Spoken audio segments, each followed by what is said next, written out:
E hoje eu vim conversar sobre um tema que geralmente ele é super frequente no nosso dia a dia, mas acaba gerando bastante dúvida quando a gente atende esses casos, que é o tema sífilis na gestação. Então, o que todo profissional da saúde precisa saber para agir corretamente frente aos casos de sífilis na gestação? É muito importante a gente saber que a sífilis, ela é uma patologia que cresceu muito, né, aumentou muito aí nos últimos anos, a gente sabe que aumentou mais de 1000%, né, nos últimos 10 anos, os casos de sífilis no Brasil. Por isso, a gente sabe que a gente precisa rastrear, a gente precisa agir corretamente, a gente precisa acertar aqueles casos que precisam ser tratados, e quando a gente está falando de gestante, né, a gente tem que lembrar que existe aquele risco da sífilis congênita que pode trazer consequências muito graves aí para esse concepto, para esse feto, para esse recém-nascido. Por isso que a gente precisa saber agir corretamente aí frente à sífilis na gestante. Então não esquece, olha só, o que o Ministério da Saúde do Brasil recomenda? O Ministério recomenda que seja feito rastreamento, preferencialmente por meio de teste rápido. Então a gente deve fazer o teste rápido. O ideal é que ele seja feito aí na primeira consulta de pré-natal. Então, quando a gestante ela chega para consultar pela primeira vez, independentemente da idade gestacional, ela chegou, quando ela recebe aquele kit de exames, né, de primeira consulta, tem que constar o exame de sífilis. Jader, mas assim, ó, aqui no lugar onde eu trabalho, onde eu atendo, não tem teste rápido. Aqui a gente tem VDRL. Tudo bem, você pode pedir o VDRL. Não, aqui onde eu trabalho, a gente vive num país continental, né, que tem disponibilidade aí de testes variáveis, né, de acordo com o local que você tá.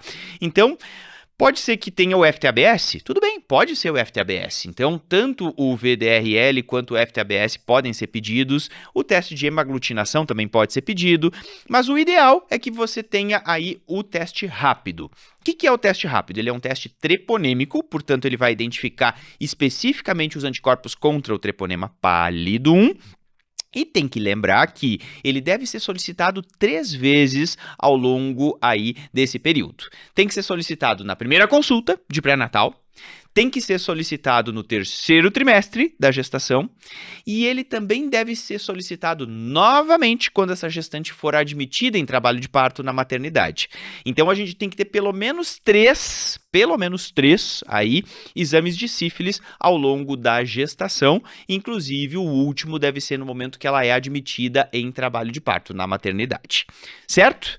Se o teste rápido ele for sempre negativo, ok, essa gestante não tem sífilis. Agora, se esse teste rápido ele for positivo em algum momento, seja na primeira consulta de pré-natal, seja no final da gestação, ou seja ainda quando ela for admitida em trabalho de parto, aí a gente vai definitivamente indicar o tratamento conforme for o cenário, né? Conforme for cada caso que a gente se deparar. O que é importante a gente lembrar em relação ao rastreamento? Isso aqui, gente, é super, super útil. Às vezes, na prática, muita gente acaba fazendo testes seriados, né? Por exemplo, assim, pega um teste rápido lá que deu positivo. E aí, esse teste rápido que deu positivo, eu acho que de repente não é sífilis que essa gestante tem, eu acho que eu vou fazer um teste não treponêmico, né? Então, pede o teste rápido, deu positivo, aí pede o teste não treponêmico. Aí acontece muitas vezes da gestante não vir, né? Ela não volta, aí tem que fazer busca ativa.